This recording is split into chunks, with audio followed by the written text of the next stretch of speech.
Yooka-Laylee and the Impossible Lair is finally out, ladies and gentlemen, and honestly, I cannot be more excited to talk about this, which is weird because I never played the original. In fact, I'm pretty sure that it's like some sort of law that we're not allowed to talk about this game anymore. In fact, I might be going to jail by the end of this video for even mentioning it. I was a huge fan of Rare back in the day with the Donkey Kong Country trilogy, and luckily I was able to review this game for the website cultureofgaming.com, which means that I got to play this game early. This game brings me back to my childhood, me being a little kid watching my older brother and his friends play the original Donkey Kong Country all the way to the end, all the way to me being a kid on Christmas getting Donkey Kong Country 3 and playing it with my friends, playing it with my cousins. It's just great memories all around. Me and my friends played the living garbage out of all three of the original games, to the point where when Donkey Kong Country Returns was announced, I was so jealous because I didn't have a Wii at the time. When I later played the much superior version for the 3DS, I was let down somewhat. The game was much more difficult than usual, the rocket barrel controls were kinda garbage, you couldn't play as Diddy without a second player, the bonus rooms were uncreative, the boss fights were tedious, and overall it's just not what I wanted out of a sequel to the Donkey Kong Country franchise. I wanted a Rareware Donkey Kong Country game.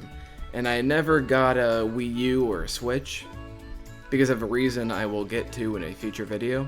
So I never got to play Tropical Freeze. And for all I know, Tropical Freeze is far and away the masterpiece that Donkey Kong Country Returns wasn't. And all of this is a matter of opinion, but this is not why we're here today. We are here to talk about Yooka-Laylee and the Impossible Lair.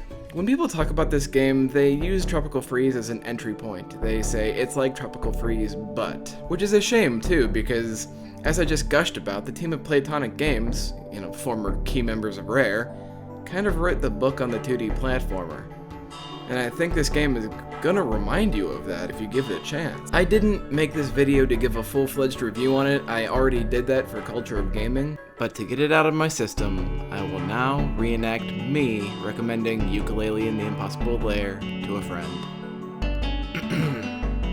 Dude, you gotta play this now. Imagine if you took Yooka-Laylee, put them in a Rayman Legends game, but Yooka-Laylee controls like Tropical Freeze mixed with Yoshi's Island. In between each level, you can explore the hub world more akin to an isometric Banjo-Kazooie.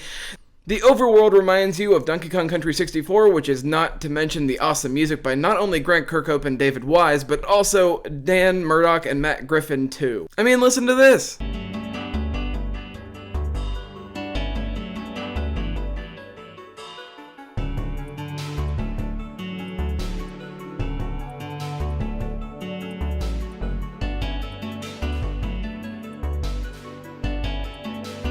And the location aesthetic reminds you of Donkey Kong Country 3. The mechanics of the levels remind you of Donkey Kong Country 2.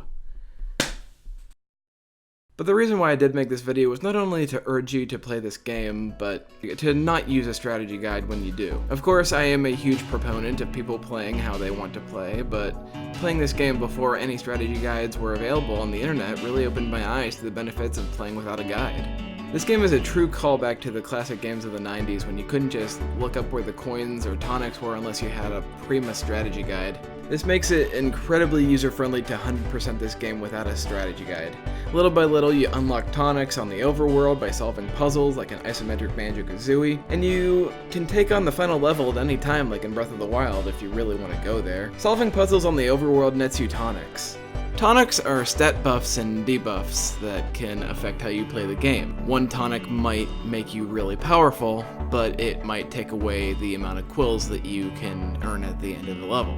Conversely, a tonic might actually make things harder, but it might increase the amount of quills that you earn by the end of the level. There are also tonics that make finding coins in the side-scrolling levels easier as well. But the way that the game makes it user-friendly to 100% but without a guide is that while exploring the overworld, you can spend a small amount of quills.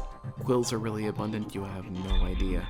To have a signpost actually give you hints as to where tonics on the overworld might be hiding. Actually taking the time to solve a small riddle and be rewarded for it is actually kind of cool. Eventually you find tonics that help you find more secret rooms, or find tonics that help you hear where the coins are. By the way, there are 5 hidden twit coins in each level. It's pretty easy early on to discover each of them by yourself, but later on it gets kind of difficult to find them. But as I said before, there are certain tonics that can help make the game easier or harder if you prefer. And after finding a very specific tonic, finding coins in every level is really a cakewalk. And that's not to say that finding the tonics on the overworld is a cakewalk either, it's not. There are certain tonics that you can spend forever trying to find out how to reach, but once you do, it feels immensely satisfying knowing that you found that by yourself. If you tried the original Yooka-Laylee and you found yourself let down by it, you should really consider giving Yooka-Laylee and the Impossible Lair a try. It's basically like going back to the old Donkey Kong Country games. And that is definitely a good thing. Thanks guys so much for watching this video. I kind of made this video in a hurry.